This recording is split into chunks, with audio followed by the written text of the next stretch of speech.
meneruskan ngaji di Madinatul Ilmi di Habib Bidin. Ini ngaji hiwalah, ini diligerkan. Harusnya ngajinya di Habib Bidin tapi diliger ke sekda. Saya mau saja supaya kelihatan rukun antara Habib dan Umarok. Karena kata Habib Bidin nggak apa-apa Gus gitu. Ya memang rukun gitu. Jadi ini nggak pencitraan ya. Bukan pencitraan tapi memang rukun gitu. Seperti yang dikatakan Kiai Haji Ulil Albab tadi atau yang biasa kita sapa Gus Bab, bahwa jihad itu dari kata jahada yujahidu mujahadatan. Kalau masdar mujarrodnya jahida, ada yang baca jahada jadu jahdan wa jihadan, itu maknanya serius menekuni sesuatu. Jadi tidak harus bentuknya perang. Tapi Islam juga jangan anti perang, karena andaikan Islam itu tidak punya konsep perang, itu juga kita bingung saat kita dijajah Belanda. Jadi sesuatu itu pasti akan ada momennya, ada pembenarnya. Disebut kalau dalam fikih muqtadul hal. Saya masih ingat beberapa cerita lesan. Dulu perang itu harusnya 7 November. Bung Tomo datang ke Mbah Hashim. Tapi kata Mbah Hashim jangan katanya. Kiai bagian nyeblokno pesawat urung teko.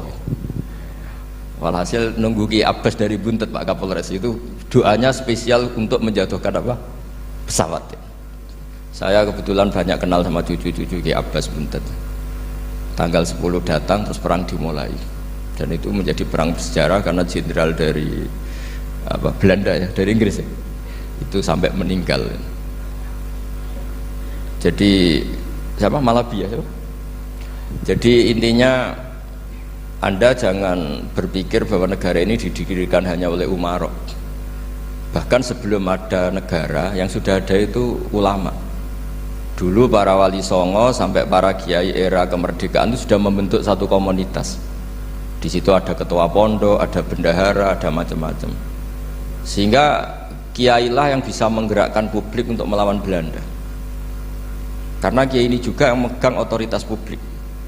Ketika seorang Mbah Hasyim Asy'ari memfatwakan jihad itu fardhu ain, maka semua orang berpikir harus jihad melawan kehadiran Belanda atau penjajah mana saja. Tapi itu satu sisi ya. Di sisi yang lain bahasa Arab itu ada sisi uniknya. Kalau menamai penjajah itu musta'marin atau al-isti'mar. Isti'mar itu meramaikan dunia. Karena memang bangsa kita dulu itu ya aneh. Tapi nak sampean ngrasani teman-teman ya kualat itu mbah-mbah jenengan. Kita ini dulu memang ya agak aneh. Belanda itu sudah penjajah tapi sama buyut-buyut kita dipanggil Doro. Bisa kamu bayangkan kiai saat itu untuk mengingatkan masyarakat pentingnya melawan Belanda. Wong manggil Belanda saja Doro tuan. Terus kemudian kita berfatwa melawan Doronya.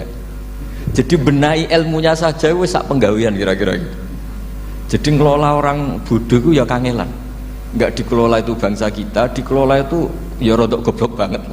Wong ngundang penjajah apa? Doro. Jadi itu PR besar. Tapi kiai itu punya seni untuk memberi penjelasan. Makanya diantara kelebihan ulama itu pasti warasatul anbiya itu di fatonah ada unsur kecerdasan.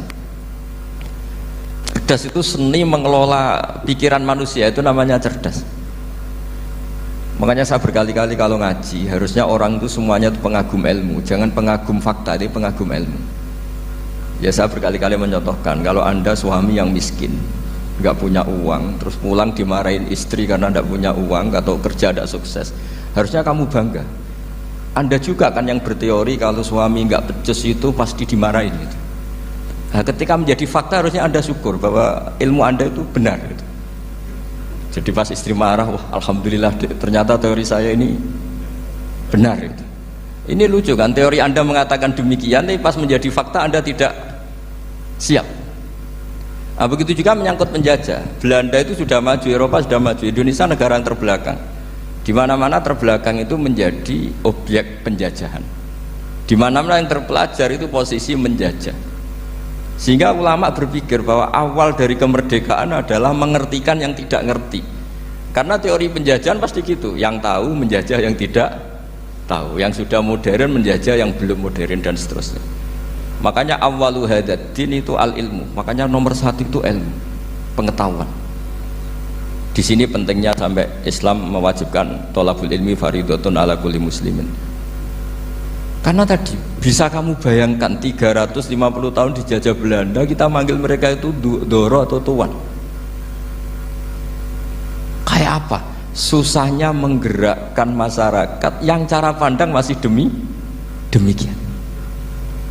Lah kiai-kiai pada berontak dibikinkan masjid di alun-alun, diberi otoritas beragama sehingga dikira Belanda ini baik. Padahal ini dulu ya niatnya meninabubukan biar tidak ada pemberontakan. Walhasil singkat cerita, kiai-kiai yang sudah di Mekah termasuk Mbah Hashim, beliau ketemu Muhammad Iqbal, ketemu beberapa ulama dunia, tahu bahayanya mustakmarin tadi. Terus akhirnya kiai-kiai kumpul-kumpul fatwa resolusi nopo jihad. Jadi ini mukaddimah sebagai pembenaran, sebagai setuju saya sama Kiai Haji Ulil Albab bahwa nomor satu itu jihad. Tapi jihad tadi pemaknanya harus utuh. Kalau kondisi perang ya perang, kalau kondisi stabil ya jihad untuk memajukan apa? Indonesia. Dan itu saya ulang lagi dimulai dari ilmu.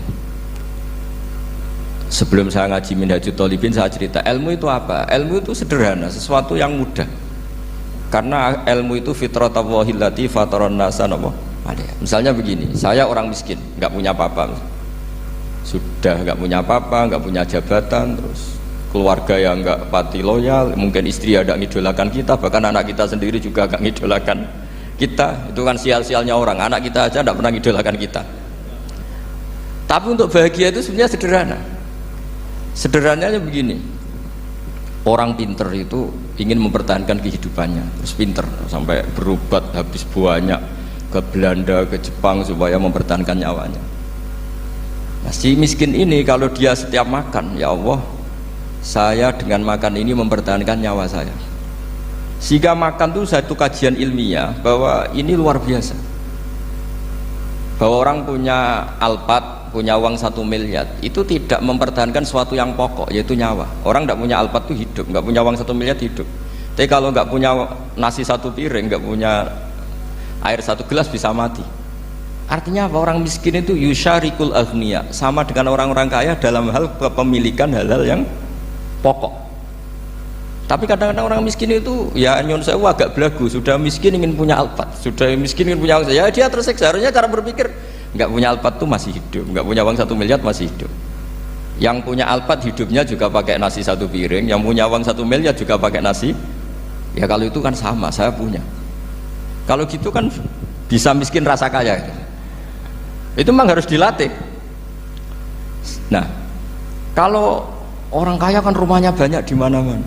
Memangnya kalau rumahnya banyak di mana-mana terus tidur di sini 1 jam, di rumah itu 1 jam, malah nggak bisa tidur kan? Tetap aja yang dipakai 1 kamar. Itu gunanya apa punya rumah banyak? Setidaknya zaman miskin itu dia berpikir gunanya apa punya rumah banyak yang dipakai ya hanya 1. Meskipun suatu saat kalau dia kaya juga berpikirnya agak rubah. Ya penting punya rumah banyak biar kemana-mana punya rumah, nggak apa-apa. Tapi sementara masih miskin jangan berpikir seperti itu. Nah yang menjadi miskin kacau kan sudah miskin berpikirnya gaya orang kaya. Nah, itu kecelakaan itu. Nah, itu ilmu, maksud saya itu ilmu. Sehingga dulu Nabi ngajari orang miskin itu sederhana. Ketemu orang miskin sama Nabi diajarkan. Nabi diantara ajarannya begini. Ada seseorang man asbaha, orang yang setiap harinya mu'afan fi jasadi, dia sehat, aminan fi sirbi, negara dalam keadaan aman, tidak dalam ancaman, indahu qutu yaumi, dia hari itu punya makan, faka'an nama khizat lahu dunya bihadafiriha, berarti dia sudah punya dunia dan seisinya. Karena polanya sama. Buat Presiden Amerika itu yang untuk mempertahankan nyawanya ya makan pokok dan minuman pokok, bukan jabatannya sebagai presiden atau punya uang triliunan. Orang paling kaya di Indonesia juga gitu, untuk mempertahankan hidupnya juga dengan makanan pokok. Dan itu orang miskin punya. Nah, kehidupan paling top itu apa? Ya kehidupan yang mempertahankan nyawa itu yang paling top, lainnya itu enggak. Karena mempertahankan nyawa ini super penting dan orang miskin bisa. Nah, saya berharap ilmu seperti inilah menjadikan dulu itu kuat ketika melawan Belanda. Kenapa kuat? Karena mereka gampang syukur. Barokahnya gampang syukur itu selesai dengan dirinya sendiri. Kalau bahasa intelektualnya itu, orang kalau sudah selesai dengan dirinya sendiri bisa berpikir memanfaati pada orang lain. Nah, dulu orang-orang miskin ketika era sahabat, termasuk era para ulama yang mendidik para umatnya, itu selesai dengan dirinya sendiri. Nah sekarang banyak orang miskin juga termasuk orang kaya, bahkan belum selesai dengan dirinya. Wah itu angel, ngajak jihad angel, karena dengan dirinya saja belum selesai.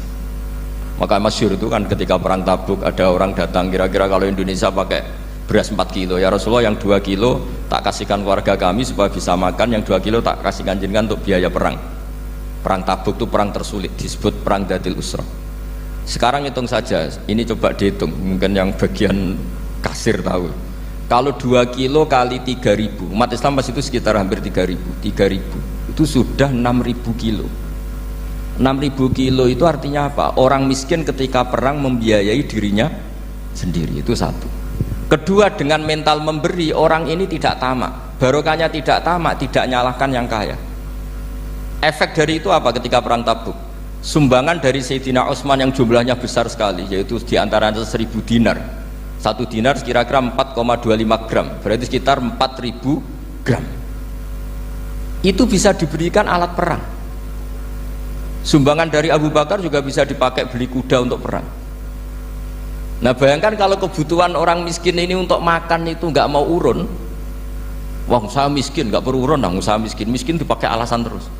Maka jumlah 3.000 ini akan mengurangi anggaran untuk belanja peralatan perang, karena untuk konsumsi orang miskin. Udah gitu kadang mangane tanduk itu kan repot. Wes miskin mangane tanduk, nak antri mo kan ribet. Artinya apa? Perang ini tidak fokus karena ngurusi konsumsi untuk orang-orang miskin. Nah, dulu zaman Nabi orang miskin pun semuanya heroik. Mereka dibantu gak mau, inginnya bantu. Sampai dicibir sama orang munafik. Apa gunanya sedekah 2 kilo? Wong perang ini perang besar antar negara. Pas itu mau perang melawan Romawi. Sampai orang munafik bilang alladzina almizuna almuttawwiina minal mu'minina fis sadaqati walladzina la yajiduna illa juhdahum faskharuna minhum. Orang-orang munafik digambarkan Allah orang-orang yang mencibir sedekah kecil. Wong untuk perang besar kok sedekahnya hanya 2 kilo. Tapi yang mahal bukan 2 kilonya. Kalau ada 1 juta orang miskin menyumbang negara 20.000, itu artinya apa? Kita punya rakyat yang inginnya hubungannya dengan negara memberi. Tapi coba kalau kita 2 juta rakyat yang inginnya dari negara mendapat, pegawainya demo ya. Nah ini ajarannya Nabi yang luar biasa. Dulu Nabi itu bisa mendidik orang miskin pun bermental memberi. Nah barokahnya bermental mandiri ini mereka selesai dengan dirinya sendiri. Coba kalau mereka tidak bawa makanan sendiri ketika perang, mungkin kuda yang untuk perang, terus mereka berpikir, bu ini saja disembelih supaya kita bisa makan. Ribet kan? Ngapain beli senjata yang mutakhir, makan saja nggak bisa. Tapi barokahnya mereka urun sendiri. Mereka selesai dengan dirinya sendiri. Ini hebatnya didikan Rasulullah Shallallahu Alaihi Wasallam. Nah, dulu Mbah Hashim dan kawan-kawan itu berhasil mendidik seperti itu. Santri yang miskin-miskin itu kalau ngaturi kiai duwene telo itu dikekno telo, duwene wi itu dikekno wi. Sehingga kiai sing wis mapan-mapan, misalnya kados kula wonten kan mun setengah mapan, ya akhirnya ya iso mangan wi. Jebule wi ku ya enak gitu. Santri ya seneng mergo kiai ini seneng pancen wis suwi mangan pizza misalnya. Nah, tapi nak sing melarat terus aku melarat kiai tak kei wi mosok doyan. Wis melarat medhit di alasan kan ribet kan. Ini yang perlu dihilangkan. Medhit kok berargumentasi. Tapi yang mahal itu bukan winya, mental memberi. Orang itu kalau mentalnya memberi itu berarti selesai dengan dirinya. Tapi kalau tidak bermental memberi pasti tamak. Dan tamak itu mesti menghakimi orang lain. Maka dalam kitab Hikam diterangkan penyakit terberat itu tamak. Kenapa? Karena orang pikir itu tidak ada kata-kata kitab Hikam, bukan kata saya. Yang ada itu tamak. Misalnya gini, saya kenal PLT Bupati Kudus. Tidak pernah saya bilang beliau kikir. Tapi sekali saya pernah ngajukan proposal tidak kesampaian. Wah, beliau medit. Jadi saya menvonis medit itu sebetulnya ya karena punya keinginan tidak kesampaian. Coba kalau tidak, medit orang serap penting. Misalnya anak-anak muda sama orang-orang cantik di Jakarta, pernah nggak kamu bilang itu sombong? Enggak kan? Terus setelah kamu bilang, Mbak aku ingin kenalan Mbak sampeyan, terus dia agak mau, baru kamu bilang sombong karena keinginan kamu enggak. Nah, bayangkan kalau orang bermental tomak, kayak apa bangsa ini? Nah, sahabat itu dididik oleh Nabi, tomak itu selesai karena keinginan mereka memberi. Sehingga Indonesia bisa merdeka begini itu barokahnya didikan ulama, semuanya ingin memberi. Dulu belum ada negara, tentara-tentara kemerdekaan kalau di kampung-kampung itu ya dibiayai donatur-donatur, termasuk bahasa saya, bu saya dulu. Itu berapa ton aja beras untuk pasukan Hizbullah, pasukan TNI. Di Aceh ada Daud berih, ada yang baca berueh. Jadi baca aja kayak kira asap ada yang berih, ada berueh, saya juga gak tahu. Orang Aceh kalau baca berih memang. Nyumbang berapa emas untuk kemerdekaan Indonesia. Yang Kesultanan Jogja Legowo, Jogja tidak lagi negara tapi diberikan bagian dari Indonesia dan seterusnya. Nah, jadi semua ini barokahnya didikan Rasulullah SAW yang diteruskan para ulamanya bahwa nomor satu didik masyarakat itu bermental memberi. Dengan bermental memberi apapun kecilnya ini selesai dengan dirinya sendiri. Itu kalau sampean nggak punya mental memberi, nanti pulang dari Pemda, sok acara ini kabupaten berkata ini tok ribet itu. Awas itu, bar ngaji langsung lali berarti sampean. Sudah kalau nggak urun ini sudah luar biasa, nggak urun untuk berkat itu sudah luar biasa.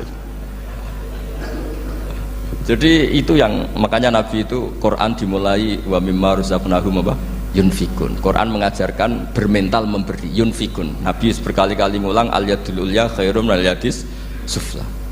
Dan memberi itu tidak harus nunggu kaya. Gambarannya Quran tentang orang baik itu gimana? Alladzina yunfikuna fis sarra wadharra. Bukan fis sarra saja, ketika wadharra juga. Saya pernah guyon sama orang kaya di Jakarta, dia uangnya miliaran, mungkin malah triliunan. Guyon sama saya, Gus saya ini sudah sekian bangun masjid di mana-mana. Saya ini berarti hebat. Enggak, kata saya. Enggak ada masjid, agama tetap jalan kata. Karena di kampung-kampung sudah banyak masjid kata. Masih keren tukang becak kata. Kok bisa Gus? Sampai nyumbang masjid 1 miliar, itu masjid apa kata saya? Ya masjid-masjid besar. Nah itu paling dipakai kubah atau menara atau apalah yang tidak mendesak. Tapi kalau orang miskin ngutangi orang miskin itu kalau nggak utang hari itu nggak makan. Kan nggak mungkin tukang becak ke utang ada bank atau orang kaya raya kan kenal saja enggak. Mesti orang miskin utangnya sama orang miskin. Saya kalau orang kaya utang Habib Bidin mesti mau beli Innova karena level orang elit, jadi utangnya itu beli Innova, aksesoris Innova seri terbaru. Tapi kalau orang miskin sama orang miskin utangnya itu beras untuk nyawa ya. Artinya apa? Kalau saya diutangi Habib Bidin untuk beli Innova itu ganjarannya itu sekunder, tapi kalau sesama orang miskin itu ganjarannya primer. Keren mana hutang-hutangannya orang miskin sama orang kaya? Satu menyelamatkan nyawa, satu menyelamatkan citra. Dia baru sadar, ternyata orang miskin lebih hebat ketimbang saya, lebih hebat tapi tidak usah ditiru kata saya. Cuma dia menjadi tidak sombong sekian miliar yang disumbangkan ke masjid karena dia menjadi tahu ternyata itu tidak bangga. Nah, kecuali masjid-masjid yang kamu nyumbang memang masjid perintis di daerah-daerah yang belum ada masjid. Kalau masjid-masjid besar itu kan kadang kebutuhannya sudah selera bukan pokok.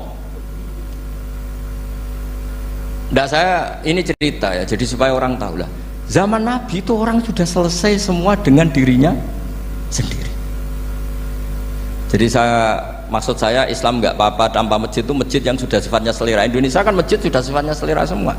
Yang dikatakan masjid pokok kan yang dipakai sholat bisa, dipakai alat sesuci bisa. Tapi kalau sudah selera ya pondasinya harus begini, lampunya harus dari kristal, terus kubahnya itu sudah selera. Nah rata-rata sumbangan yang miliatan itu kan sudah ke selera. Sementara orang miskin utang-utangan sama orang miskin untuk menyelamatkan apa coba? Nyawa. Artinya para orang miskin jangan kecil hati, wah saya sedekah hanya 2 kilo, tapi 2 kilo nyawa. Dan itu pahalanya luar. Nah ini ilmu asal saja. Nah kiai itu berhasil seperti itu sehingga orang-orang miskin dulu itu ngrumat tentara itu ya nganggo wi, nganggo telo, bahkan ada yang pakai apa itu Pak Hartopo itu pisang itu, arasnya pisang itu. Bronggolnya pisang sudah dipakai saja Pak tentara. Tentara di mana-mana bisa makan. Coba kalau yang ngamal yang kaya tok itu tidak cukup. Tapi barokahnya yang miskin juga ikut ngamal itu cukup, karena yang miskin itu mayoritas. Jadi didukung kaum miskin itu pasti menang lah kan kira-kira gitu. Karena di mana-mana orang miskin itu banyak. Menemukan orang kaya itu nyari data. Kalau menemukan orang miskin seketemunya pasti ketemu. Dan orang miskin ini dididik ulama untuk berkontribusi. Sehingga banyak tentara yang ketika dicari Belanda pura-pura jadi petani. Ini juga yang menyelamatkan orang miskin. Nah, ulama dulu itu orang paling sukses mensuasanakan seperti itu. Nah, itu yang diceritakan di perang Tabuk, mimpa di maka tayazihu qulubu fariqim minhum. Jadi perang Tabuk itu perang di antara yang paling diceritakan Allah berkali-kali apa? Ya Rasulullah, tadi malam saya buruh dan ini dapat 2 sok, ya kira-kira berapa kilo lah. Yang separuh untuk keluarga kami, yang separuh saya sumbangkan ke jenengan. Lu coba perang antar negara hanya menyumbang 2 kilo beras, bayangkan. Tapi nilainya bukan 2 kilo. Kalau 2 juta rakyat Indonesia nyumbang 2 beras, artinya hubungannya dengan negara hubungan ingin memberi. Dan barokahnya hubungan ingin memberi, ora pati kecangkeman tomak, ora pati kakean menuntut. Ini yang mahal itu yang gak ternilai itu. Dan itu menjadi kekuatan yang luar biasa sehingga umat Islam bisa mengalahkan pasukan Romawi. Nah, Indonesia dulu kira-kira seperti itu prakemerdekaan. Meneruskan ngaji di Madinatul Ilmi di Habib Bidin, ini ngaji hiwalah, ini diligerkan. Harusnya ngajinya di Habib Bidin tapi diliger ke sekda. Saya mau saja supaya kelihatan rukun antara Habib dan Umaro. Karena kata Habib Bidin nggak apa-apa Gus gitu. Ya memang rukun gitu. Jadi ini nggak pencitraan ya. Bukan pencitraan tapi memang rukun gitu. Seperti yang dikatakan Kiai Haji Ulil Albab tadi, atau yang biasa kita sapa Gus Bab, bahwa jihad itu dari kata jahada yujahidu mujahadatan. Kalau masdar mujarrodnya jahida, dan baca jahada jadu jahdan wa jihadan, itu maknanya serius menekuni sesuatu. Jadi tidak harus bentuknya perang. Tapi Islam juga jangan anti perang, karena andaikan Islam itu tidak punya konsep perang, itu juga kita bingung saat kita dijajah Belanda. Jadi sesuatu itu pasti akan ada momennya, ada pembenarnya. Disebut kalau dalam fikih muqtadul hal. Saya masih ingat beberapa cerita lesan. Dulu perang itu harusnya 7 November. Bung Tomo datang ke Mbah Hashim. Tapi kata Mbah Hashim jangan katanya. Kiai bagian nyeblokno pesawat urung teko. Walhasil nunggu Ki Abbas dari Buntet Pak Kapolres itu doanya spesial untuk menjatuhkan apa? Pesawat. Saya kebetulan banyak kenal sama cucu-cucu Ki Abbas Buntet. Tanggal 10 datang terus perang dimulai. Dan itu menjadi perang bersejarah karena jenderal dari Belanda ya, dari Inggris ya. Itu sampai meninggal. Jadi siapa Malabi ya? Jadi intinya Anda jangan berpikir bahwa negara ini didirikan hanya oleh umarok. Bahkan sebelum ada negara, yang sudah ada itu ulama. Dulu para wali songo sampai para kiai era kemerdekaan itu sudah membentuk satu komunitas. Di situ ada ketua pondok, ada bendahara, ada macam-macam.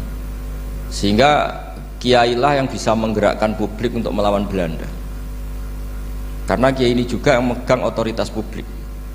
Ketika seorang Mbah Hashim Asy'ari memfatwakan jihad itu fardhu ain, maka semua orang berpikir harus jihad melawan kehadiran Belanda atau penjajah mana saja. Tapi itu satu sisi ya. Di sisi yang lain, bahasa Arab itu ada sisi uniknya. Kalau menamai penjajah itu musta'marin atau al-isti'mar. Isti'mar itu meramaikan dunia. Karena memang bangsa kita dulu itu ya aneh. Tapi nak sampean ngrasani teman-teman ya kualat itu mbah-mbah jenengan. Kita ini dulu memang ya agak aneh. Belanda itu sudah penjajah, tapi sama buyut-buyut kita dipanggil Doro. Bisa kamu bayangkan kiai saat itu untuk mengingatkan masyarakat pentingnya melawan Belanda. Wong manggil Belanda saja Doro tuan. Terus kemudian kita berfatwa melawan Doronya. Jadi benahi ilmunya saja wis sak penggawean kira-kira gitu. Jadi ngelola orang bodoh itu ya kangelan. Enggak dikelola itu bangsa kita, dikelola itu ya rodok goblok banget. Wong ngundang penjajah kenapa? Doro. Jadi itu PR besar. Tapi kiai itu punya seni untuk memberi penjelasan. Makanya di antara kelebihan ulama itu pasti warasatul anbiya itu di fatona ada unsur kecerdasan. Cerdas itu seni mengelola pikiran manusia, itu namanya cerdas. Makanya saya berkali-kali kalau ngaji harusnya orang itu semuanya itu pengagum ilmu, jangan pengagum fakta, ini pengagum ilmu. Ya saya berkali-kali mencontohkan, kalau Anda suami yang miskin, nggak punya uang, terus pulang dimarahin istri karena nggak punya uang atau kerja tidak sukses, harusnya kamu bangga. Anda juga kan yang berteori kalau suami nggak becus itu pasti dimarahin gitu. Nah, ketika menjadi fakta harusnya Anda syukur bahwa ilmu Anda itu benar gitu. Jadi pas istri marah, wah alhamdulillah ternyata teori saya ini benar gitu. Ini lucu kan, teori Anda mengatakan demikian, tapi pas menjadi fakta Anda tidak siap. Nah, begitu juga menyangkut penjajah. Belanda itu sudah maju, Eropa sudah maju, Indonesia negara yang terbelakang. Di mana-mana terbelakang itu menjadi objek penjajahan. Di mana-mana yang terpelajar itu posisi menjajah. Sehingga ulama berpikir bahwa awal dari kemerdekaan adalah mengertikan yang tidak ngerti. Karena teori penjajahan pasti gitu, yang tahu menjajah yang tidak tahu, yang sudah modern menjajah yang belum modern dan seterusnya. Makanya awalu hadad din itu al ilmu. Makanya nomor satu itu ilmu, pengetahuan.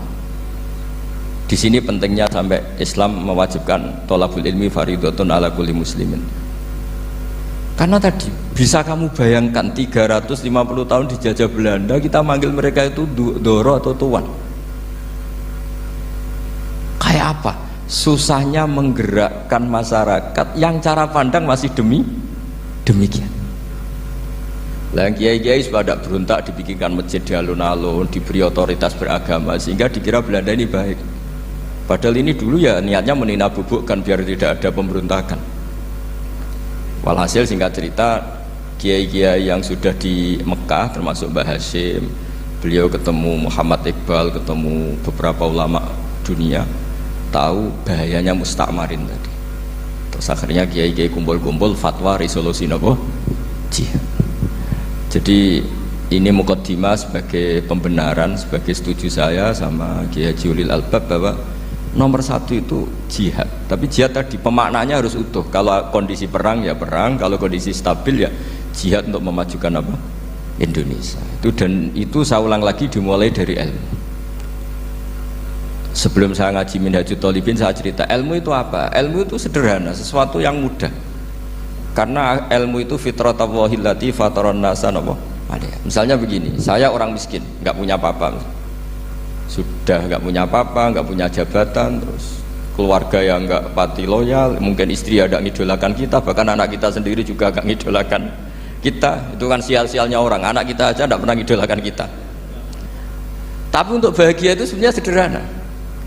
Sederhananya begini, orang pinter itu ingin mempertahankan kehidupannya, terus pinter sampai berobat habis banyak ke Belanda, ke Jepang supaya mempertahankan nyawanya.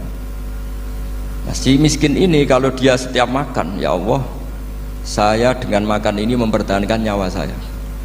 Sehingga makan itu satu kajian ilmiah bahwa ini luar biasa. Bahwa orang punya Alphard, punya uang 1 miliar, itu tidak mempertahankan sesuatu yang pokok, yaitu nyawa. Orang tidak punya Alphard itu hidup, nggak punya uang 1 miliar hidup. Tapi kalau nggak punya nasi 1 piring, nggak punya air 1 gelas bisa mati. Artinya apa? Orang miskin itu yusyarikul aghniya, sama dengan orang-orang kaya dalam hal kepemilikan hal-hal yang pokok. Tapi kadang-kadang orang miskin itu ya nyon sewu agak belagu, sudah miskin ingin punya Alphard, sudah miskin ingin punya uang, ya dia tersiksa. Harusnya cara berpikir nggak punya Alphard tuh masih hidup, nggak punya uang 1 miliar masih hidup. Yang punya Alphard hidupnya juga pakai nasi 1 piring, yang punya uang 1 miliar juga pakai nasi. Ya kalau itu kan sama, saya punya. Kalau gitu kan bisa miskin rasa kaya. Itu memang harus dilatih. Nah, kalau orang kaya kan rumahnya banyak di mana-mana. Memangnya kalau rumahnya banyak di mana-mana terus tidur di sini 1 jam, di rumah itu 1 jam, malah nggak bisa tidur kan? Tetap aja yang dipakai 1 kamar. Itu gunanya apa punya rumah banyak? Setidaknya zaman miskin itu dia berpikir gunanya apa punya rumah banyak yang dipakai ya hanya 1. Meskipun suatu saat kalau dia kaya juga berpikirnya agak rubah. Ya penting punya rumah banyak biar kemana-mana punya rumah, nggak apa-apa. Tapi sementara masih miskin jangan berpikir seperti itu. Lah yang menjadi miskin kacau kan sudah miskin berpikirnya gaya orang kaya. Lah itu kecelakaan itu. Lah itu ilmu, maksud saya itu ilmu. Sehingga dulu Nabi ngajari orang miskin itu sederhana. Ketemu orang miskin sama Nabi diajarkan. Nabi diantara ajarannya begini. Ada seseorang man asbaha, orang yang setiap harinya mu'afan fi jasadi, dia sehat, aminan fi sirbi, negara dalam keadaan aman, tidak dalam ancaman, indahu qutu yaumi, dia hari itu punya makan, faka'an nama khizat lahu dunya bihadafiriha, berarti dia sudah punya dunia dan seisinya, karena polanya sama. Buat Presiden Amerika itu yang untuk mempertahankan nyawanya ya makan pokok dan minuman pokok, bukan jabatannya sebagai presiden atau punya uang triliunan. Orang paling kaya di Indonesia juga gitu, untuk mempertahankan hidupnya juga dengan makanan pokok, dan itu orang miskin punya. Nah, kehidupan paling top itu apa? Ya kehidupan yang mempertahankan nyawa, itu yang paling top, lainnya itu enggak, karena mempertahankan nyawa ini super penting dan orang miskin bisa. Nah, saya berharap ilmu seperti inilah menjadikan dulu itu kuat ketika melawan Belanda. Kenapa kuat? Karena mereka gampang syukur. Barokahnya gampang syukur itu selesai dengan dirinya sendiri. Kalau bahasa intelektualnya itu, orang kalau sudah selesai dengan dirinya sendiri bisa berpikir memanfaati pada orang lain. Nah, dulu orang-orang miskin ketika era sahabat, termasuk era para ulama yang mendidik para umatnya, itu selesai dengan dirinya sendiri. Nah sekarang banyak orang miskin juga termasuk orang kaya, bahkan belum selesai dengan dirinya. Wah itu angel, ngajak jihad angel, karena dengan dirinya saja belum selesai. Maka masyhur itu kan ketika perang Tabuk, ada orang datang, kira-kira kalau Indonesia pakai beras 4 kilo, ya Rasulullah yang 2 kilo tak kasihkan keluarga kami supaya bisa makan, yang 2 kilo tak kasihkan jenengan untuk biaya perang. Perang Tabuk itu perang tersulit, disebut perang Dhatil Usra. Sekarang hitung saja, ini coba dihitung, mungkin yang bagian kasir tahu, kalau 2 kilo kali 3.000, umat Islam pas itu sekitar hampir 3.000 itu sudah 6.000 kilo. 6.000 kilo itu artinya apa? Orang miskin ketika perang membiayai dirinya sendiri, itu satu. Kedua, dengan mental memberi, orang ini tidak tamak. Barokahnya tidak tamak, tidak nyalahkan yang kaya. Efek dari itu apa ketika perang Tabuk? Sumbangan dari Sayyidina Utsman yang jumlahnya besar sekali, yaitu diantaranya 1.000 dinar. 1 dinar kira-kira 4,25 gram, berarti sekitar 4.000 gram. Itu bisa diberikan alat perang. Sumbangan dari Abu Bakar juga bisa dipakai beli kuda untuk perang. Nah bayangkan kalau kebutuhan orang miskin ini untuk makan itu nggak mau urun. Wah saya miskin, nggak perlu urun, nah saya miskin dipakai alasan terus.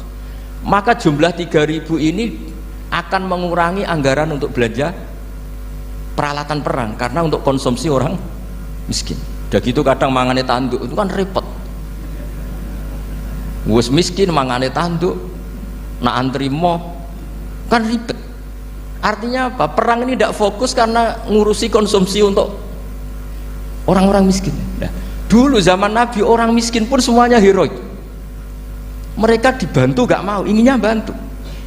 Sampai dicibir sama orang munafik. Apa gunanya sedekah 2 kilo? Wong perang ini perang besar antar negara. Pas itu mau perang melawan Romawi. Sampai orang munafik bilang alladzina almizuna almuttawwiina minal mu'minina fis sadaqati walladzina la yajiduna illa juhdahum faskharuna minhum. Orang-orang munafik digambarkan Allah orang-orang yang mencibir sedekah kecil. Wong untuk perang besar kok sedekahnya hanya 2 kilo. Tapi yang mahal bukan 2 kilonya. Kalau ada 1 juta orang miskin menyumbang negara 20.000, itu artinya apa? Kita punya rakyat yang inginnya hubungannya dengan negara memberi. Tapi coba kalau kita 2 juta rakyat yang inginnya dari negara mendapat, pegawainya demo ya. Nah ini ajarannya Nabi yang luar biasa. Dulu Nabi itu bisa mendidik orang miskin pun bermental memberi. Nah barokahnya bermental memberi ini mereka selesai dengan dirinya sendiri. Coba kalau mereka tidak bawa makanan sendiri ketika perang, mungkin kuda yang untuk perang, terus mereka berpikir, bu ini saja disembelih supaya kita bisa makan. Ribet kan? Ngapain beli senjata yang mutakhir, makan saja nggak bisa. Tapi barokahnya mereka urun sendiri, mereka selesai dengan dirinya sendiri. Ini hebatnya didikan Rasulullah Shallallahu Alaihi wasallam. Lah dulu Mbah Hasyim dan kawan-kawan itu berhasil mendidik seperti itu. Santri yang miskin-miskin itu kalau ngaturi kiai duwene telo itu dikekno telo. Duwene wi ya dikekno wi. Sehingga kiai sing wis mapan-mapan, misalnya kados kula wonten kan mun setengah mapan. Ya akhirnya ya iso mangan wi. Jebule wi ku ya enak gitu. Santri ya seneng mergo kiai ini seneng pancen wis suwi mangan pizza misalnya. Lah tapi nek sing melarat terus aku melarat kiai tak kei wi mosok doyan. Wis melarat medit di alasan kan ribet kan. Ini yang perlu dihilangkan. Medit kok berargumentasi. Tapi yang mahal itu bukan winya, mental memberi. Orang itu kalau mentalnya memberi itu berarti selesai dengan dirinya. Tapi kalau tidak bermental memberi pasti tamak. Dan tamak itu mesti menghakimi orang lain. Maka dalam kitab hikam diterangkan penyakit terberat itu tamak. Kenapa? Karena orang pikir itu tidak ada kata-kata kitab hikam, bukan kata saya. Yang ada itu tamak. Misalnya gini, saya kenal PLT Bupati Kudus, tidak pernah saya bilang beliau kikir, tapi sekali saya pernah ngajukan proposal tidak kesampaian. Wah, beliau medit. Jadi saya menvonis medit itu sebetulnya ya karena punya keinginan tidak kesampaian. Coba kalau tidak, bahwa medit orang serap penting. Misalnya anak-anak muda sama orang-orang cantik di Jakarta, pernah nggak kamu bilang itu sombong? Enggak kan? Terus setelah kamu bilang, Mbak aku ingin kenalan Mbak sampeyan, terus dia agak mau, baru kamu bilang sombong karena keinginan kamu enggak. Nah, bayangkan kalau orang bermental tomak, kayak apa bangsa ini? Nah, sahabat itu dididik oleh Nabi, tomak itu selesai karena keinginan mereka memberi. Sehingga Indonesia bisa merdeka begini itu barokahnya didikan ulama, semuanya ingin memberi. Dulu belum ada negara, tentara-tentara kemerdekaan kalau di kampung-kampung itu ya dibiayai donatur-donatur, termasuk bahasa saya, bu saya dulu. Itu berapa ton aja beras untuk pasukan Hizbullah, pasukan TNI. Di Aceh ada Dawud berih, ada yang baca berueh. Jadi baca aja kayak kira asap ada yang berih, ada berueh, saya juga gak tahu. Orang Aceh kalau baca berih memang. Nyumbang berapa emas untuk kemerdekaan Indonesia. Yang Kesultanan Jogja Legowo, Jogja tidak lagi negara tapi diberikan bagian dari Indonesia dan seterusnya. Nah, jadi semua ini barokahnya didikan Rasulullah SAW yang diteruskan para ulamanya bahwa nomor satu didik masyarakat itu bermental memberi. Dengan bermental memberi apapun kecilnya ini selesai dengan dirinya sendiri. Itu kalau sampean nggak punya mental memberi nanti pulang dari Pemda, so acara di kabupaten berkata ini tok ribet itu. Awas itu, bar ngaji langsung lali berarti sampean. Sudah kalau nggak urun ini sudah luar biasa, nggak urun untuk berkat itu sudah luar biasa. Jadi itu yang makanya Nabi itu Quran dimulai wa mimma razaqnahum yunfikun. Quran mengajarkan bermental memberi, yunfikun. Nabi berkali-kali ngulang al yadul ulya khairum al yadis sufla. Dan memberi itu tidak harus nunggu kaya. Gambarannya Quran tentang orang baik itu gimana? Alladzina yunfikuna fis sarra wadharra. Bukan fis sarra saja, ketika wadharra juga. Saya pernah guyon sama orang kaya di Jakarta, dia uangnya miliaran, mungkin malah triliunan. Guyon sama saya, Gus saya ini sudah sekian bangun masjid di mana-mana. Saya ini berarti hebat. Enggak, kata saya. Enggak ada masjid, agama tetap jalan kata. Karena di kampung-kampung sudah banyak masjid kata. Masih keren tukang becak kata. Kok bisa Gus? Sampai nyumbang masjid 1 miliar, itu masjid apa kata saya?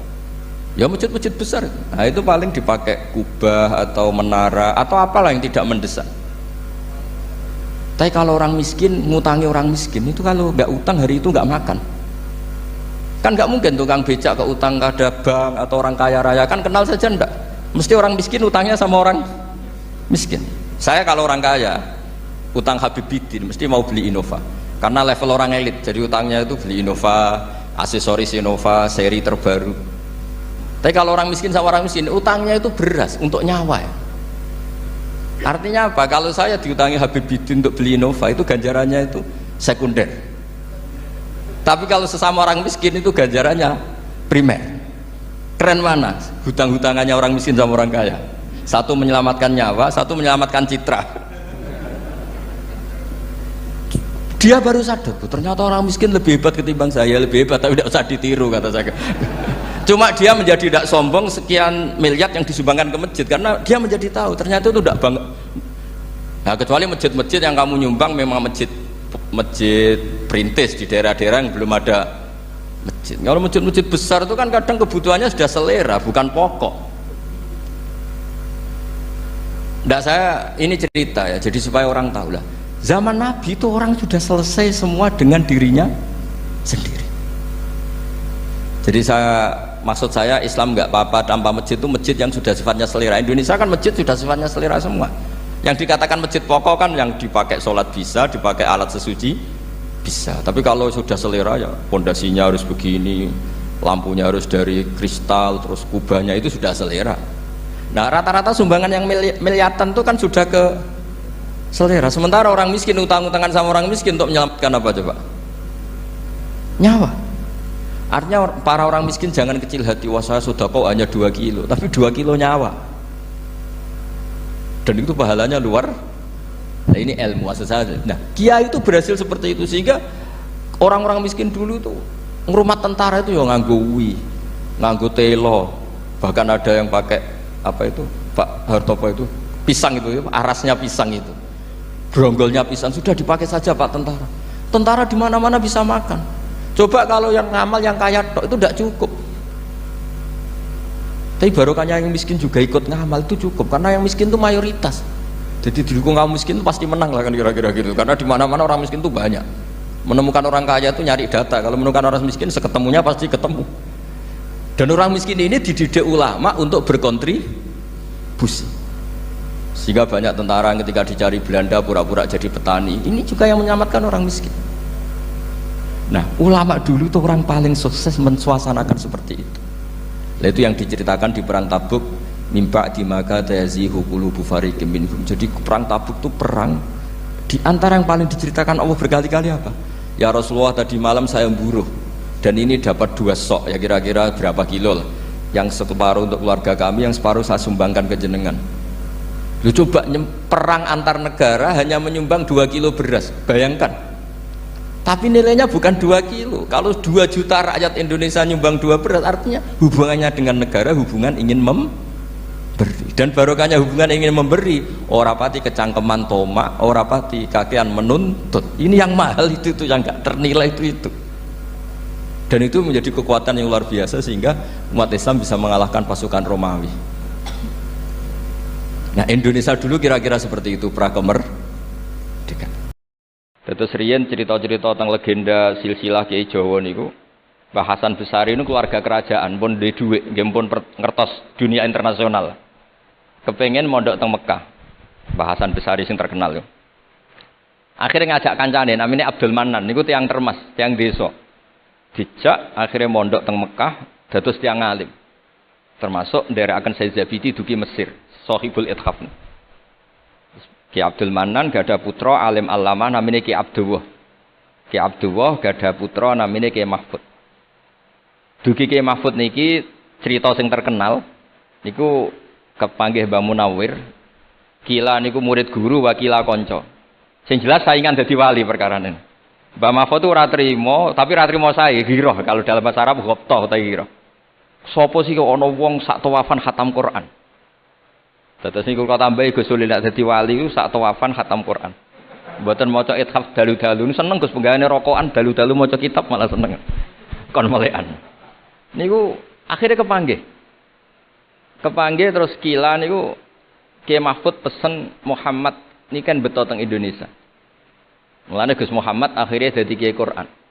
Dipondokno teng Termas bareng-bareng Bali Maksum, Gus Habib. Niku sedanten terus ngaji Badim Yati Termas. Kalau nate diceritani Mbah Mus mriki meledake muridnya Mbah Khalil Harun di antara sebabnya niku Mbah Dimyati Termas wafat. Terus sebagian santri-santri ageng udah ngaos teng Kasingan teng Mbah Khalil Harun. Walhasil terus Gus Muhammad iki dados ngapal Quran alim.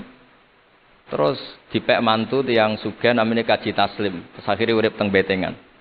Gada putra Ki Harir sakmangke wonten Gus Muhammad. Dadi Muhammad bin Harir bin Muhammad bin Mahfud bin Abdullah bin Abdul Manan niku pun dugi Shahibul Ithaf Ithafus Sadat Al-Muttaqin saraipun kitab napa Ikhya niku nak ngarang niki cerita niku nak ngarang jan luar biasa kitab 14 juz niku kabeh berilmu Mboten dipenuhi cerita-cerita sing mboten penting, semuanya berkualitas.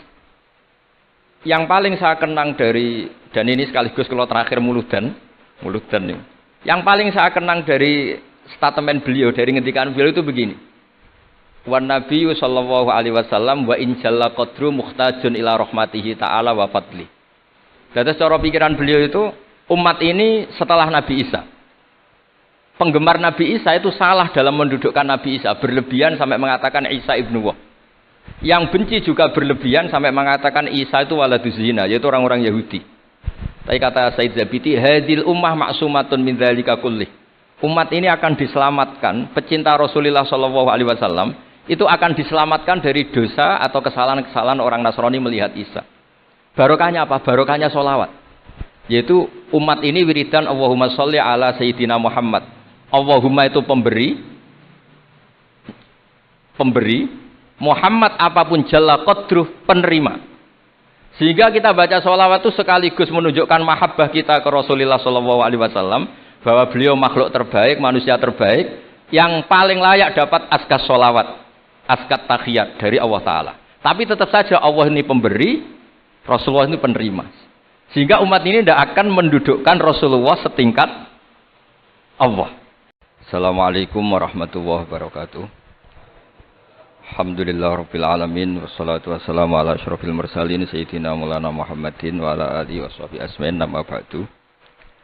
Ingkang sangat kula hormati Ki Haji Ahmad Mustafa Bisri, semua keluarga Bani Mbah Khalil, Bani Mbah Bisri, Bani Mbah Khalil Bisri, semua santri ingkang kula hormati.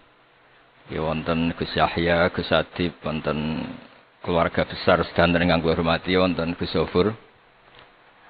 Niki alhamdulillah wau Gus Zofur mulai rileks, dadi kula luwih rileks. Terus syaratnya kiai jari minter wong sing mboten bakat pinter niku kula emut sekali. Terus banyak cerita niku riyen Kiai Khalil mengambil mantu Kiai Bisri niku nggih nyaur utang kalian Mbah Topo, mergi sering dirumat secara finansial. Tias mbake ndongane iku tenanan supaya anake Kiai Mustofa niku pinter, anake Mbah Topo niku pinter, terus dados Kiai Bisri. Niku nak diambil kesimpulan niku Kiai donga tenanan niku nak dirumat tenanan. Nak dirumat rapati tenanan niku ndongane ya kudune rapati tenanan. Niku ngantos sing crita niku mbah bodoni napa mboten niku riyen niku ngantos Mbah Khalil prai jamaah. Mergo makmume iku sing ngutangi. Dadi wedi nek ketemu makmume. Suwe-suwe diebrokno terus wani dadi imam malih. Terus dalam keadaan ngoten niku ndonga ra tenanan mboten mungkin. Singkat cerita terus Kiai Bisri dados tiyang alim, Kiai Misbah dados tiyang alim. Terus fan ingkang ditekuni niku nahwu. Wau leres sing didhawaken Kiai Said angsal gelar sibawahi zamani. Pancen riyen kula piyambak sering didhawuhi Mbah Mun nggih sering istifadah teng terjemahan Alfiyaipun Kiai Bisri. Riyen teng sarang nak belajar Ibnu Aqil di antara referensi nu tulisane Kiai Bisri mbek Kiai Misbah. Sing sedanten niku barokahe didikanipun Kiai Khalil Harun. Kula piyambak zuriyah saking Mbah Dimyati. Mbah Dimyati riyen teng sarang keceluke putra angkate Kiai Umar Harun. Kiai Umar mboten gadah putra. Kula cerita silsilah sing radi serius. Dados niki walikane Gus Zofur wau mun rileks niki kula sing cerita serius.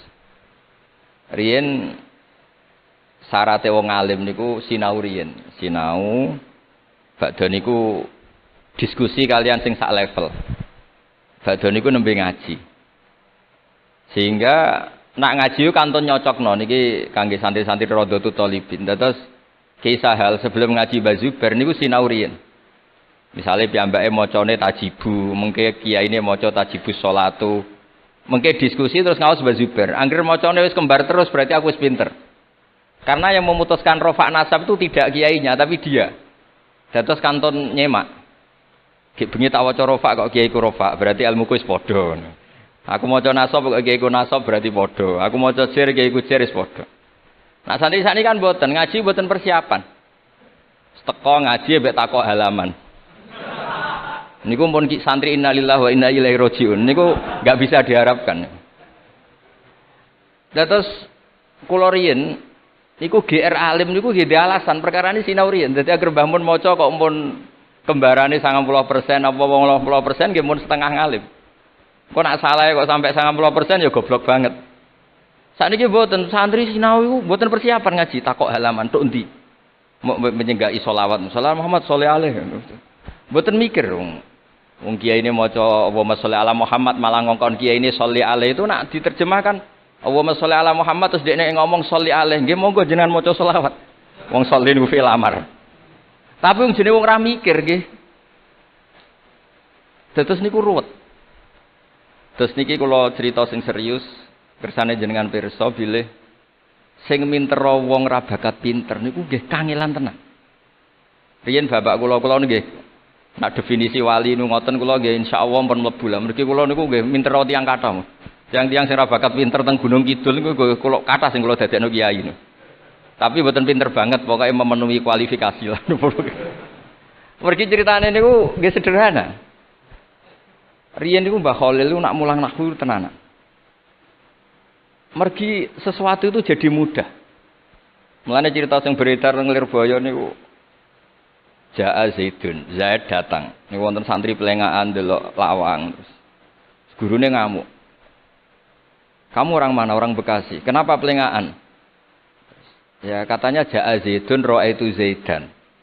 Habis Pak Guru bohong, katanya Zaid datang melihat Zaid ternyata orangnya enggak ada. Contohnya Ja'a Zaidun ra'aitu Zaidan. Tapi barokahnya itu terus sesuatu itu menjadi mudah. Lah ini sing dawuh Mbah Mun wae sing didawakan Gus Zofur kula jek eling dawuh Mbah Mun gelem ra gelem Allah kudu gawe wong alim kok wong Jawa. Mergo wis kadung dawuh Islam iku kafatal linnas untuk semuanya. Fasibawayh Farisiun. Imam Sibawayh itu orang Persia. Imam Ghazali juga Tus itu Persia. Banyak orang alim dari Irak. Irak itu Babylon, itu tidak Arab. Karena Islam ini kafatal linnas. Makanya gelem ra gelem guyonane Mbah Mun niku Allah kudu gawe wong-wong kaya Warijo, kaya Kirun kudu dadi wong alim. Guling-gilingan nek Islam tidak milik orang Arab saja tapi kafatal linnas. Niku nak cara Mbah Mun. Dadi empun dadi janjine pangeran. Mulane sing mondok Arab nggih monggo, sing mondok pundi mawon nggih monggo, tapi Kiai Jawa tetep ndek jatah alim. Mergo niku empun kuota. Ampun kuota. Terus riyen Mbah Fadl sing diceritakno Gus Zofur niku tiyang alim mboten mondok teng putih-putih teng Jawa. Mbah Sahal riyen alime nggih mondoke di antarane teng Sarang. Mergo pun jatah. Islam iki dawuh Mbah Mun kafatal linnas. Mulane Allah kudu gawe wong alim-alim sing wong Persia, wong Jawa, wong Cina. Tiang Imam Sibawayh niku mboten tiyang Arab. Mulane piyambake ra difrustasi nek debat mbek wong Arab. Masyhur riyen ada ahli nahwi sing tiang Arab, namine Kisai. Piyambake Sibawayh tiang Persia. Niku didu kalian seorang raja di depan umum kan maca qad kuntu azunnu annal aqrab asyaddulas atan minaz zambur. Faidan huwa hiya atau faidan huwa iya. Jare Imam Sibawayh rafa. Jare Imam Kisai oleh rafa oleh nasab. Terus akhirnya dalam perdebatan itu antuma ro'isa baldatikuma, kamu ini ketua dua negara Anda karena Anda yang terbaik. Lalu famanil hakim, terus keputusan ini di tangan siapa? Kamu orang terbaik di negara kamu semua. Terus tiang-tiang bilang hadil Arab. Ya orang Arab semua ini kita konsensus polling. Semua orang Arab bila Imam Kisai. Karena orang Arab biasa ngendikan iyaha atau hiya. Akhirnya Imam Sibawayh itu frustasi. Mergo dipermalukan di depan umum. Kila karena dalika sababa wafatih, sababa mautih. Bahwa peristiwa itu yang menjadikan Imam Sibawayh kabundut. Kok dipermalukan di depan umum. Imam Sibawayh keyakinannya tetap bersikeras. Setelah idza fujaiyah itu rofa karena beliau ikut fusha saja. Fa idza hiya hayatun tas'a. Fa idza hiya bayda'ul linadirin. Semuanya itu rofa. Beliau enggak bisa nerima konsep nasab. Tapi Imam Sibawayh yang ngalami dipermalukan itu jadi barokah wong sak donya. Yaitu karena dia orang Persia, belajar nahwu harus yang fusha saja. Barokahnya itu orang-orang non-Arab itu bisa belajar nahwu. Karena nggak perlu latihan min ayna ji'ta diwaca minin jid, fi ayna batuka diwaca fen batnuk. Cara sampean latihan Arab nakal tambah goblok. Mergo terus ribet. Orang Arab itu kalau ana wong Jawa mangan, sak piring kok wis wareg itu takok fi ayna batnuka iku fen batnuk. Kan tambah pusing. Nek mriki kan boten. Fi ayna batnuka. Min ayna ji'ta. Sehingga ora perlu mikir minin jid. Terus dawe bangun barokah fusha itu terus nahwu itu bisa digeneralisir. Akhirnya terus pilihannya alfiyah. Kila di antara sing beto alfiyah pertama nu Kiai Khalil Bangkalan. Mergi teng silsilah wau sing dirawaken Kiai Said di antara gurunipun Mbah Khalil Harun Kiai Khalil Bangkalan. Kula piyambak menyaksikan dalam manaqibnya Syekhona Khalil, beliau ngaji sama Said Zaini Tahlan. Said Zaini Tahlan gurune Said Abi Bakar Sato yang ngarang I'anatut Thalibin. Terus kalau misalnya saya pakai sanad Mbah Maimun, Mbah Mun, Mbah Zubair, Mbah Fakih Mas Kumambang, Kiai Mahfud Termas, Said Abi Bakar Sato, Said Zaini Tahlan. Kalau pakai Mbah Mun, Mbah Karim atau Mbah Manap, Syekhona Khalil, ini langsung dugi Said Zaini Tahlan. Jadi a'la sanadan kalau pakai jalur Mbah Mun, Mbah Karim, Syekhona Khalil langsung Sayyid Zaini Tahlan. Sama kalau pakai sanad keluarga sini misalnya Mbah Khalil Harun langsung ke Syekhona Khalil langsung dugi Sayyid Zaini Tahlan. Nah silsilah keulamaan ini penting karena dulu iki cerita mawon. Sing ora bakat ngalim di ngalimno tetep dadi kiai. Sing wis bakat alim di makrifatno. Termasuk makrifate Said Zabidi niku sing nyekseni tiyang Jawa. Ini ku Mbak Abdul Manan. Terus riyen cerita-cerita tentang legenda silsilah Kiai Jawa niku. Mbah Hasan Besari ini keluarga kerajaan pun duwe dhuwit, nggih pun ngertos dunia internasional. Kepengen mondok teng Mekah. Mbah Hasan Besari sing terkenal yo. Akhirnya ngajak kancane namanya Abdul Manan niku tiyang Termas, tiyang desa. Dijak akhirnya mondok teng Mekah dados tiyang alim. Termasuk nderekaken Said Zabidi dugi Mesir, Shahibul Ithaf. Ki Abdul Manan gada putra alim alama namanya Ki Abdullah. Ki Abdullah gada putra namanya Ki Mahfud. Dugi Ki Mahfud niki cerita sing terkenal niku kepanggih Mbah Munawir. Kila niku murid guru wakila konco. Sing jelas saingan dadi wali perkarane. Mbah Mahfud itu ora trimo, tapi ora trimo sae giroh kalau dalam bahasa Arab ghobtoh ta giroh. Sopo sih kok ana wong sak tawafan khatam Quran. Terus niku kok tambahi Gus Sulil nek dadi wali ku sak tawafan khatam Quran. Mboten maca ithaf dalu-dalu seneng Gus penggaweane rokokan dalu-dalu maca kitab malah seneng. Kon melekan. Niku akhirnya kepanggih. Kepanggih terus kila niku Kiai Mahfud pesen Muhammad niki kan beto teng Indonesia. Mulane Gus Muhammad akhirnya dadi Kiai Quran. Dipondokno teng Termas bareng-bareng Bali Maksum, Gus Habib. Niku sedanten terus ngaji Badim Yati Termas. Kalau nanti diceritani Mbah Mus mriki meledake muridnya Mbah Khalil Harun di antara sebabnya niku Mbah Dimyati Termas wafat. Terus sebagian santri-santri ageng udah ngaos teng Kasingan teng Mbah Khalil Harun. Walhasil terus Gus Muhammad iki dados ngapal Quran alim. Terus dipek mantu tiyang sugih namanya Kaji Taslim. Terus akhirnya urip teng Betengan. Gada putra Ki Harir samangke wonten Gus Muhammad. Dadi Muhammad bin Harir bin Muhammad bin Mahfud bin Abdullah bin Abdul Manan niku pun dugi Shahibul Ithaf Ithafus Sadat Al-Muttaqin saraipun kitab napa Ikhya niku nak ngarang niki cerita niku nak ngarang jan luar biasa kitab 14 juz niku kabeh berilmu boten dipenuhi cerita-cerita sing boten penting semuanya berkualitas yang paling saya kenang dari dan ini sekaligus kalau terakhir muludan nih. Yang paling saya kenang dari statement beliau, dari ngendikan beliau itu begini. Wan Nabi sallallahu alaihi wasallam wa in jalla qadru muhtajun ila rahmatihi ta'ala wa fadli. Jadi secara pikiran beliau itu umat ini setelah Nabi Isa. Penggemar Nabi Isa itu salah dalam mendudukkan Nabi Isa, berlebihan sampai mengatakan Isa ibnu Wah. Yang benci juga berlebihan sampai mengatakan Isa itu waladuz zina, yaitu orang-orang Yahudi. Tapi kata Said Zabidi, hadil ummah maksumatun min dzalika kullih. Umat ini akan diselamatkan, pecinta Rasulullah sallallahu alaihi wasallam itu akan diselamatkan dari dosa atau kesalahan-kesalahan orang Nasrani melihat Isa. Barokahnya apa? Barokahnya sholawat. Yaitu umat ini wiridan Allahumma sholli ala Sayyidina Muhammad. Allahumma itu pemberi, Muhammad apapun jalla qadruh penerima. Sehingga kita baca sholawat itu sekaligus menunjukkan mahabbah kita ke Rasulullah SAW, bahwa beliau makhluk terbaik, manusia terbaik, yang paling layak dapat askas sholawat, askat tahiyat dari Allah Ta'ala. Tapi tetap saja Allah ini pemberi, Rasulullah ini penerima. Sehingga umat ini tidak akan mendudukkan Rasulullah setingkat Allah. Yaitu yang disebut burdah da'mat ta'atun nasara fi nabihimi wahkum bima syi'ta madhan fihi wahtakimi. Pokoknya silahkan memuja Nabi Muhammad setinggi langit asal da'mat ta'atun nasara. Tinggalkan kesalahan yang dilakukan orang Nasrani.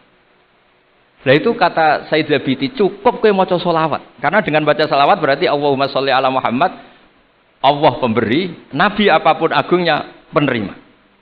Jadi sampean nyebut Allah, yaitu Jalla Jalaluh, menyebut akrobu habaibi akrobu asfi'ahi. Nah itu ini cerita. Jadi kita ini dididik orang-orang spesial. Saya dididik Mbah Mun, dididik Bapak, dididik guru-guru yang lain. Beliau dididik Mbah Zubair di antara gurunya Mbah Karim, Mbah Fakih.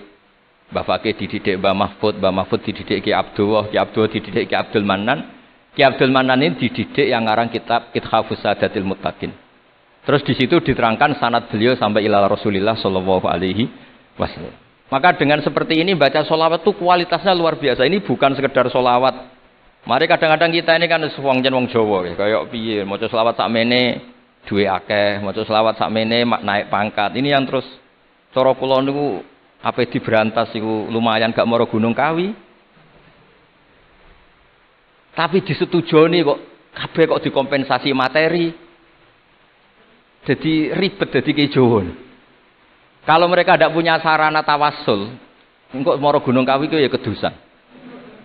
Tapi maca sholawat ben dadi bupati, engkau arah mandi nang nyalahno sholawat. Jadi kayak Jawa ya bingung. Nak sampean ra bingung berarti rong kiai ya, dadi gampane. Tapi apapun itu, dawe Said Zabidi wa Rasulullah Muhammad wa injalla qadruh muhtajun ila rahmatihi ta'ala wa fadli. Itu mutiara yang luar biasa. Ingkang kula dawuh matur malih, nak ngelem Kanjeng Nabi ku ngelem kaya ulama. Nggih wau kados Said Zabidi. Wong trimo redaksi sing kita baca keseharian, tapi beliau bisa memahami bahwa hadhihi sholawat, sighatus sholawat.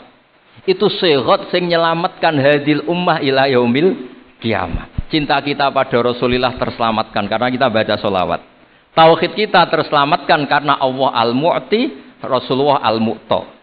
Apapun hebatnya Nabi, posisi yang diberi, yang menerima, pemberinya tetap Allah Subhanahu wa Ta'ala. Dan ini cerita-cerita ngaji tahqiq ingkang sanate musalsal ila Rasulillah sallallahu alaihi wasallam. Dan kula suwun seneng Rasulullah nggih wonten sing baca sholawat dengan jumlah besar. Wonten sing bacanya ndak besar tapi ngerti sirrun min asrori sholawat. Ngene iku piye supaya sholawat iku nunjukno mahabbah kita lan keyakinan kita nak Nabi niki afdhalul khalqi, paling disenengi Allah. Tapi sekaligus Nabi tetap Abdullah wa Rasul. Cukup dengan redaksi Allahumma sholli ala Muhammad, Allahumma sholli ala Sayyidina Muhammad. Terus niki mun dalu nek sampean kakean ilmu malah bingung. Wong kula piyambak pun nganggep final yang didhawuhna Gus Zofur mergi saya bersaksi karena hal yang sama juga Mbah Mun sering dawuh. Sing jelas kiai-kiai Jawa kudu bangga tetep untuk kuota. Mergo Allah kadung ngendikan kafatal linnas. Jadi tetap Allah akan bikin orang-orang alim di lain orang Arab, mesti ana sing wong-wong non Arab. Kata Imam Ghazali itu orang Tus itu ikut Persia. Sibawayh juga Persia. Imam Abu Hanifah itu orang Irak. Irak itu termasuk Ajam. Karena ikut Babylon, wa kumma minal biladil ajamiyah. Mesir ikut Afrika.